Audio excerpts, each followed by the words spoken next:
Hello everyone, and welcome to the next part of our Let's Play of Hearts of Iron 4's Kaiserreich mod as the Combined Syndicates of America. I'm your host, TheBlueBadger as always, and today we are going to pick off where we left off the last time.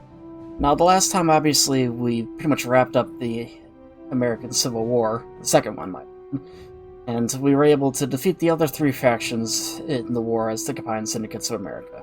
We defeated the fascists of the South, in the form of the American Union State.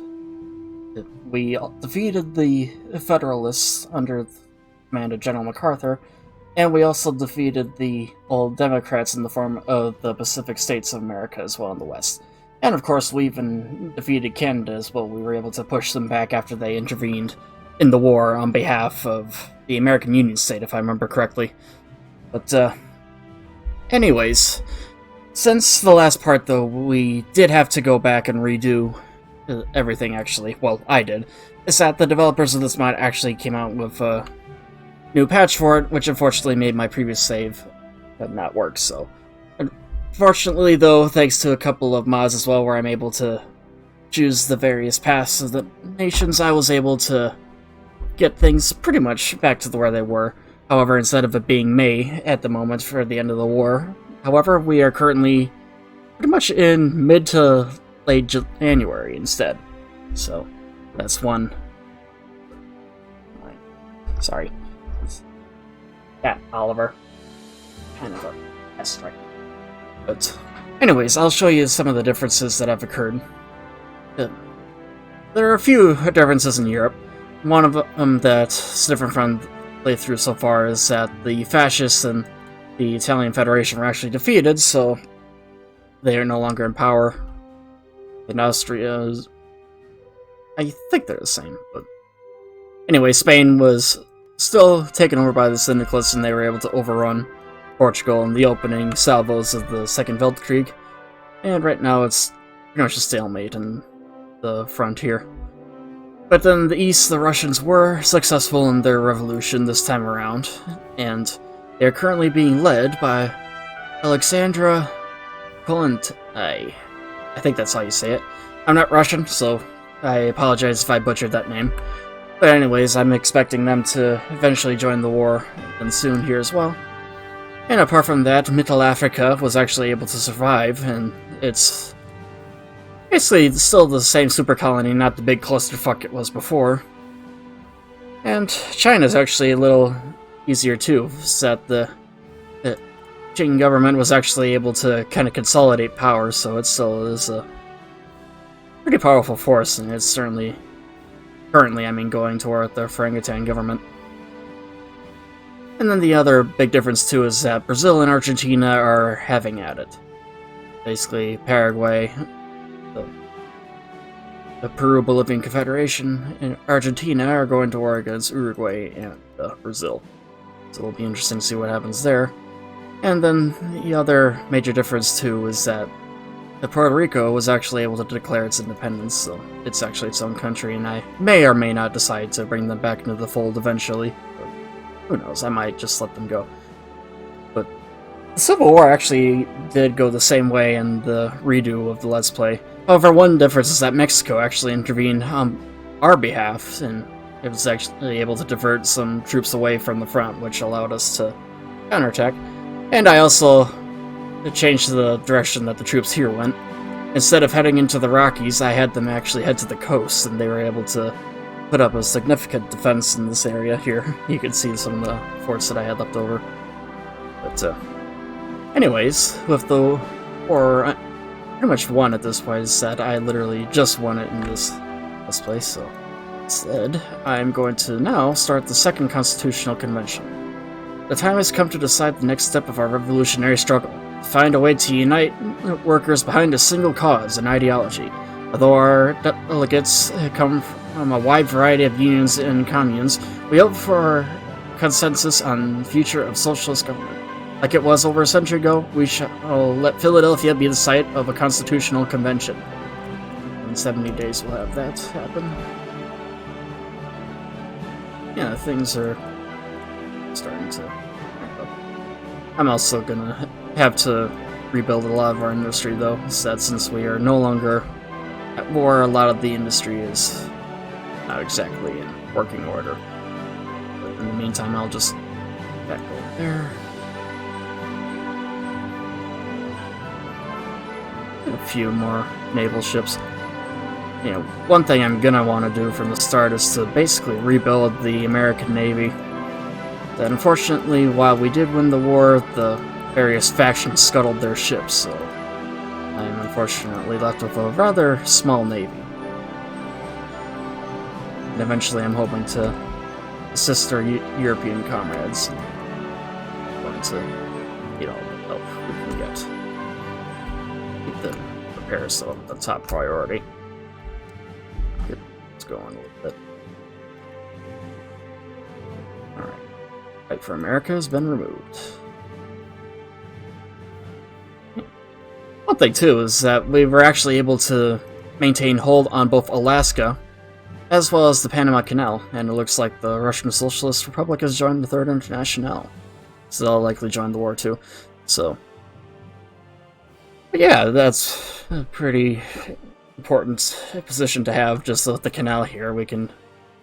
Actually, yeah, I'm gonna have to fortify that.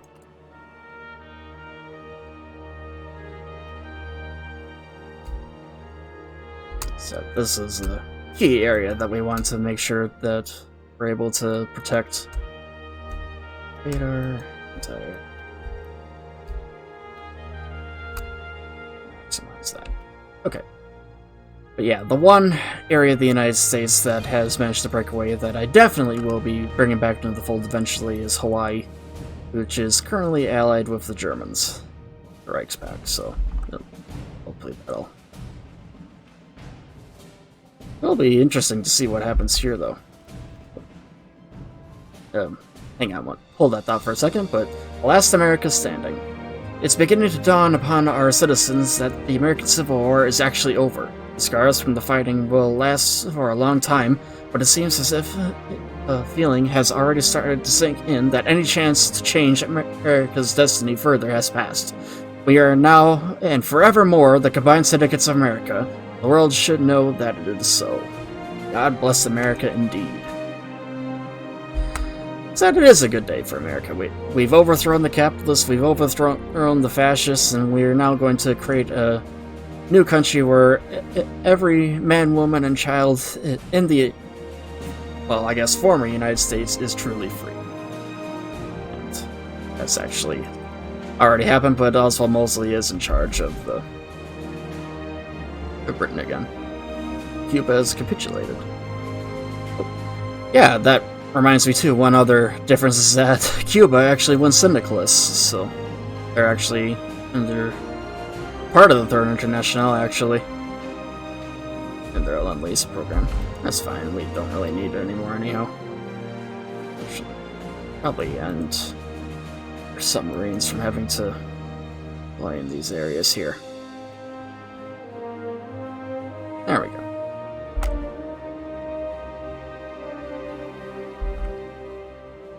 Anti-tank upgrades are done. And Venezuela declares war on the West Indies Federation. Alright. What do I want to... Probably industry. Definitely need to ramp that.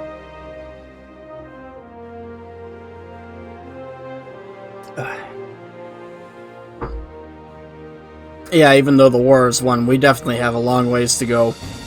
So we still have a significant amount of resistance from both the Federalists as well as the Longists, too. Oh, and it looks like the Russians are starting to advance. And then, apart from that, too, just general economic devastation, too, from the war, because obviously we've done a lot of fighting amongst ourselves, so... Like, here's the fact here, it reads...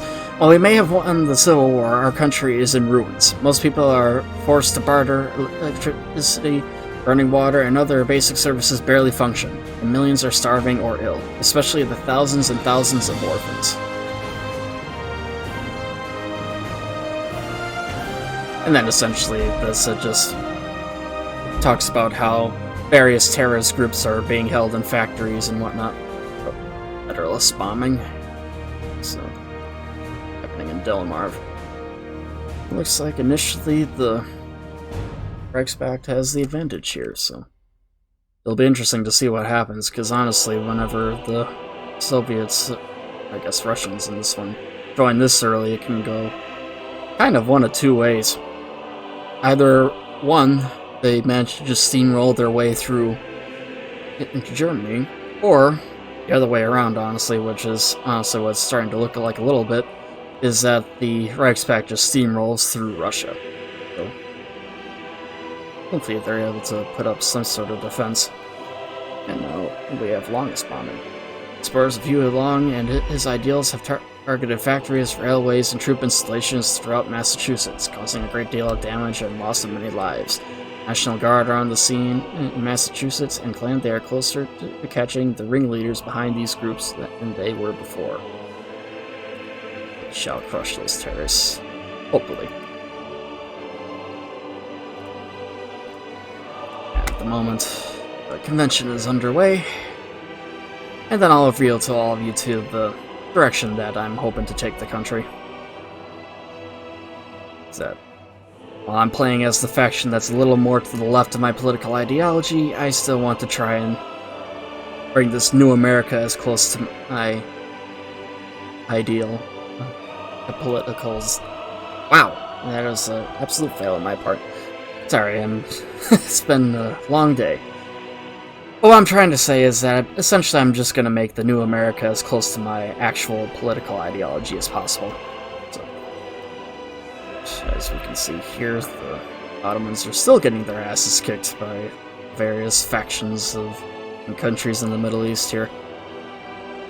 But I doubt the Ottomans will last that much longer. But also one other thing too is that the Balkan War never happened either. Said Bulgaria actually turned to syndicalism and joined the Third Internationale as well. And Greece became a kingdom too and ended up joining the Entente. Oh, it looks like the Russians are counterattacking too. Which is pretty good, honestly. Hopefully they don't go too fast, so I do want to join in on this war, when and if possible.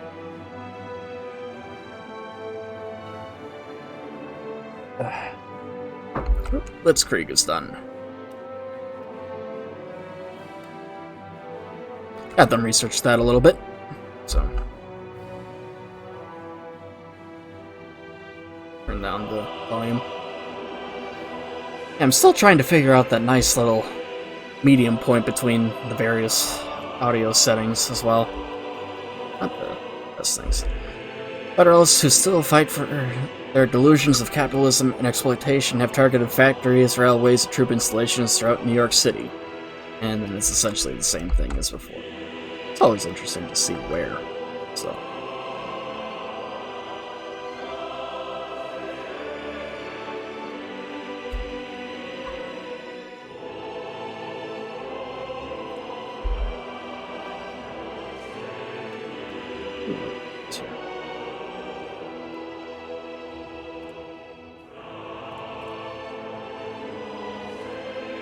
Yeah, one thing too that they actually did with the last update was they actually were able to modify everything in the mod so that it works perfectly with the thing, and actually they were able to even revamp the spies that you can get to, as well as the names.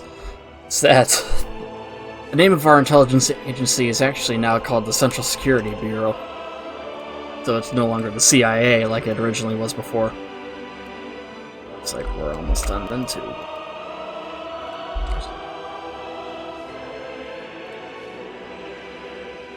2 more days.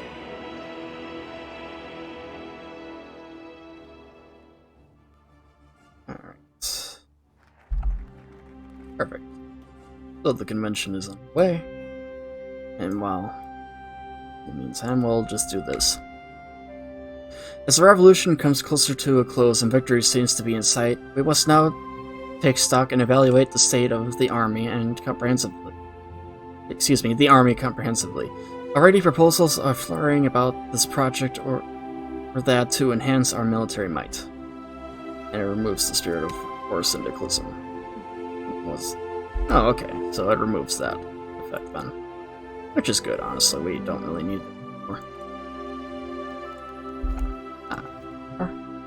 Second.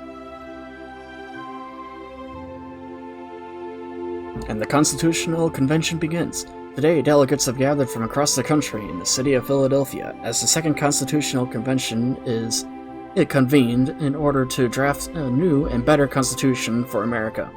Initial controversy erupts as the AFL brought their own delegation in spite of orders from the IWW to let them represent the whole of industrial labor. Other interest groups that have swore allegiance to Reed have also shown up, including members of the defunct Knights of Labor and National Civic Federation. The most important of these smaller labor federations is the Trade Union Unity League. This organization, represented by Earl Browder and William Foster, represent a resurgence of vanguardism in the States. A small riot on the second day erupted when the International Peace Mission and the Southern Tenant Farmers Union were ejected from the convention. These unions had been neutral during the Revolution and were initially accepted due to their high percentage of black membership. Loyalists to the old order are not invited. And with that too, Reed actually steps down then as our leader, and the CSA Central Committee is now in charge. Victory at the working class is the collective victory to all true Americans. The American people of old still coalesce around the Central Committee as did the founders of the Constitutional Convention. For our goals, the more noble, here the liberators of socialism debate the future of our nation. The factions that John Reed united now form under their own visions of the future. So, various little papas should come in. And also take a look. Let's kind of watch what happens here.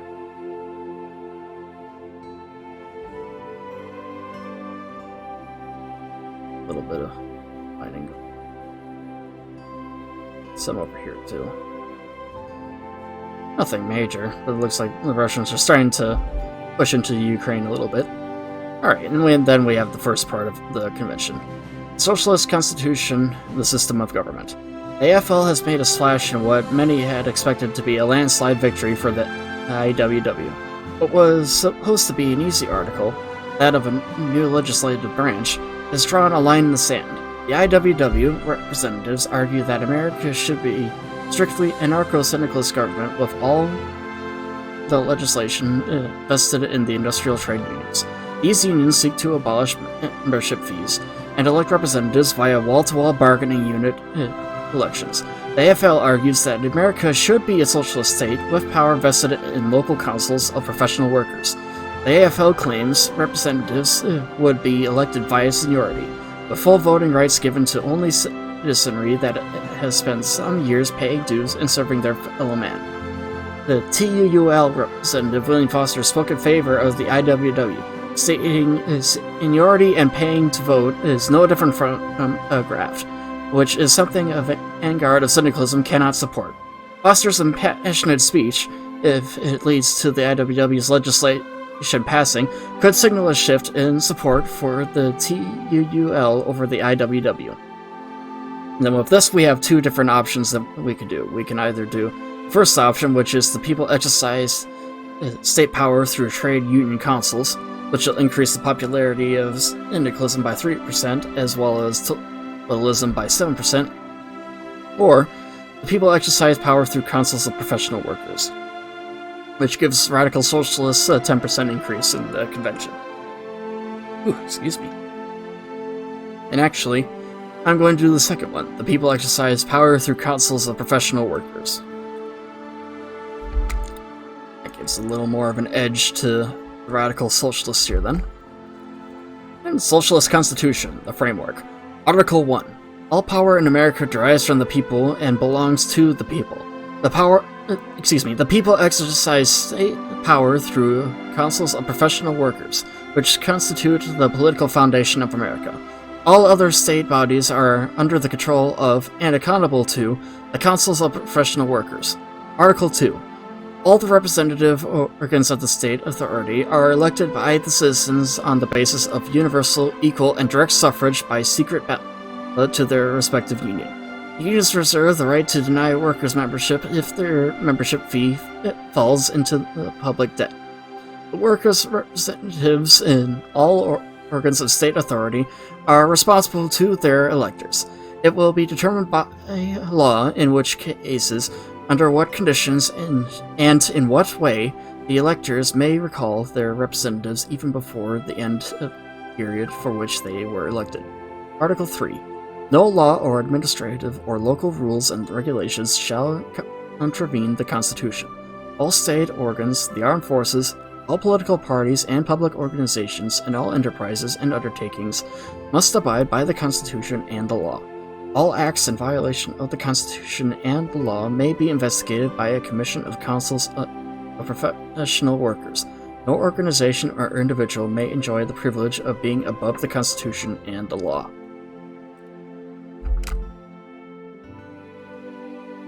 First part of the Constitution is done, and now here comes the next part. The Socialist Constitution comes the human rights and workers' rights. Article 6. Citizens are guaranteed the freedom of the press, freedom of speech, freedom of association, freedom of assembly, freedom to hold public meetings and demonstrations, freedom of conscience, and freedom of religion are guaranteed to citizens. Citizenship is defined as all Americans living legally within America during the time of ratification of the Constitution. The Church and the state are not obligated to adhere to each other's authority. Article 7. Women have equal rights with men in all fields of state, economic, and social political life. Women have the right to collectively bargain as men for the same work they do, and as workers or employees they enjoy special protection. The state reserves the right to pay an equivalent wage up to 20 hours of work a week to mothers before and after childbirth. Essentially, they have paid child leave, which is nice. Article 8. Citizens of America are guaranteed inviolability of the person. No one or may be arrested except by a court decision or on the warrant of a procurator. Citizens of America are guaranteed inviolability of the home. No one may, without lawful grounds, enter a home against the will of those residing in it. Article 9. The state promises working people the right to associate and organize themselves to collectively bargaining units. The state protects persons' dignity of labor from exploitation by private enterprises, ensuring the right to paid annual holidays by controlling working conditions, by devoting attention to housing conditions, and social insurance. I approve of that. That's another part of the Constitution done then. And now we have the next part about the judiciary. The IWW has made a strong impression for removing the Supreme Court as the final appeal for the constitutionality instead of making the appellate courts carry that weight.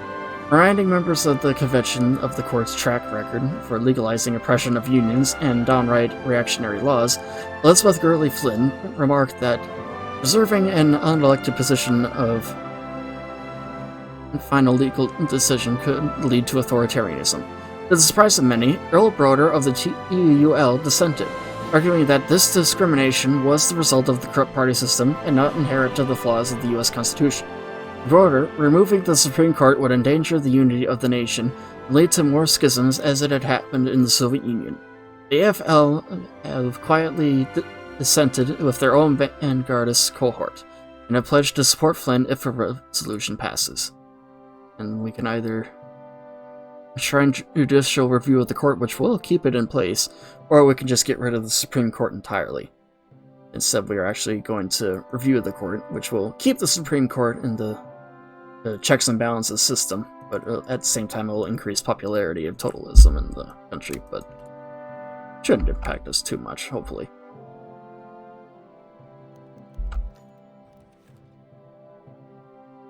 Comes the part of the Constitution about economics. Article 15. The foundation of the economic system of America is socialist ownership of the means of production in the form of public property belonging to all the people, and collective cooperative property. Article 16. All mineral and other wealth underground, the waters, including mineral and medicinal waters, the sources of natural power, the means of rail and air transport, posts, telegraphs, telephones, and broadcasting are public property. Article 17. The land belongs to those who cultivate it. Property of collective farms and other cooperative organizations and of their joint undertakings comprises the means of production and other assets which they require for the purposes laid down in their rules. The land held by the collective farms is secured to them for their use perpetually. Article 18. Private property and private initiative in the economy are guaranteed. The inheritance of private property is guaranteed. The right of inheritance is regulated by the state. No person is permitted to use the right of private property to determine of the people's community. The existence of private monopolist organizations such as cartels, syndicates, trusts, and similar organizations created for a purpose or repurposed for dictating prices is forbidden. Private property may be limited or expropriated if the common interest requires it, but only in accordance with the law. It will be determined by law in which cases and to what extent the owner shall be compensated. Under the same conditions, individual branches of national economy or single enterprises may be nationalized by law if the common interest requires it. Approved. Ooh, got a hiccup there. Next part of the Constitution basically talks about the status of the president. A surge of unaligned delegates has attempted to leave for recess several times to no avail. It appears that the issue of executive power has met an impasse, and a decision must be made before the delegates starve in indecision. On one side is the IWW, whose plan for a total anarcho-syndicalist government requires there not to be an executive officer. Their belief is that a president is an inherently reactionary populist position, and they will ensure that a person like Huey Long can never rise in the new America. Thomas suggests a weak head of state position. The opposition is another cooperation of the FL and TUUL, who wish for a strong face to represent America. A leader without the means, argue, could never save America as Reed did, without power. Norman Thomas has condemned the AFL for what he sees as a fallacious coup perpetrated by the AFL and TUUL to revive the old federal government. But John L. Lewis of the AFL rises to object, saying subordination to the IWW program is no different than a single-party state. And then we have two options. We can either have kind of a weaker head of state or basically a strong head of state. However, in this instance, we are going to go with the first option and go with the weaker head of state, so a weak head can never oppress. Give a little more of an edge to the syndicalists and the radical socialists. Oop, that's done here. Yeah, plastic explosives. Alright, and then we have the next part of the Constitution about centralization or decentralization. The Convention, after resuming, has found themselves more divided than ever. The core of the IWW has galvanized into stricter dogma that pushes for the remaining articles to protect against tyranny of a central government, demanding protection through a lifetime assurance of union membership and compounding Social Security with lifelong employment. Several IWW delegates have implied that the AFL has been antagonistic and would prefer a return to capitalism. In response, the AFL have been swayed by the TUUL to emphasize the dignity of labor in government. This argument rebukes to emphasis of dignity of labor in government. Oh, wait, I read that already. Industrial unionism with craft unionism, where it is the right to fair wages for fair work done replaces the IWW's goal of abolition of wages. Porter, again, takes the stage, calling to protect craft unionism, as it prevents the tyranny of the 51% over the 49% in union elections. And we can either do the first option, which is the side of the socialism and radical socialists, or the totalists with the dignity of labor to stop tyrants. And we'll do the first option, guaranteed employment will stop tyrants. Which hopefully it should, honestly.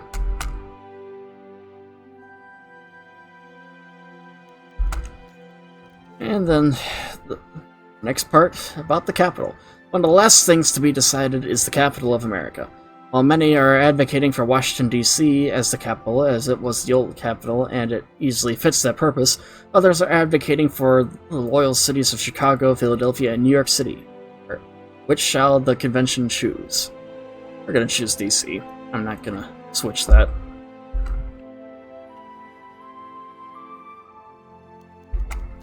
The Constitutional Convention has concluded. The Constitutional Convention has finally come to an end, and the new Constitution of America has been written. The delegates are returning to their home states with a new set of allies and rivals. Despite the optimism expressed by the congratulatory photos, the real work of rebuilding the country has just begun. Long live the workers of America. And the capital is once again back in Washington, D.C., which is nice. So going over here. Pretty much a stalemate, honestly. And then the interim president. On the final day of the Congress, John Silas Reed, better known as Jack Reed, announced that he would be stepping down as the leader of the country. Rumors of his deteriorating health were kept away from the press, a gentleman's agreement of sorts. Jack Reed proclaims that he will spend his remaining time with his wife, Louise, and his daughter. Moreover, Reed emphasized his role was to see the country through the revolution, but a new leader needs to lead it now. Of the attendees of the Congress, two have gained the most prominence. One is Elizabeth Gurley Flynn of the IWW, who has begun a national campaign to excite voters for the possibility of a female president, namely herself, and then the other is Norman Thomas, who has led the SPA delegates to work with the Social Democrats to pledge votes for him. There is an understanding that even though this position of leadership is interim until the election, it still will allow either president to exert a great deal of influence over the country's groundwork. And for that, I will reveal then too which of the syndicalist factions I will be taking through for the remainder of this campaign. Obviously, I've eliminated the totalist option, as these two here are basically we have the syndicalist option, which is Elizabeth Gurley Flynn, or the radical socialist option with Norman Thomas. And for those of you who want to know, I am actually going to go with the radical socialist route for the remainder of this campaign, so Norman Thomas gets enough votes to win. Commonwealth of America. Excuse me, the Socialist Republic of America is born. Following the harrowing Civil War, the old hegemony of the American continent has been painted red in the colors of the revolutionary syndicalism. Having successfully overthrown the federal government in Washington and crushed the counter-revolution launched by Huey Long, the combined syndicats of America called for a second constitutional convention in order to lay the groundwork for a new nation. During this lengthy deliberation, numerous factions bickered, debated, and discussed until consensus was reached. The new America has rejected the growing threat of totalism and tyranny in favor of a socialist republic, maintaining the spirit of American freedom. It remains to be seen how stable the new government will be, and if the syndicalists can successfully root out capitalism in their new bastion of liberty. Long live our comrades in America. With that, the Socialist Republic of America is born. I'll be right back in just a moment. Make one little change here with the flag in it.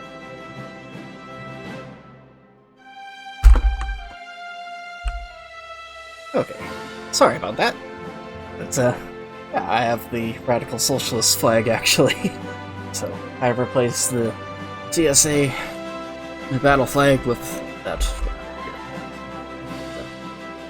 Yeah, with that then, our next and biggest step here then is essentially Reconstruction, a rearmament, and the suppression of the terrorists in the country, because while I do want to hop into the Second Weltkrieg, I still have to consolidate the new country a little bit, lick our wounds from the war, and so on and so forth. But essentially we've become a democratic socialist state, so which is nice.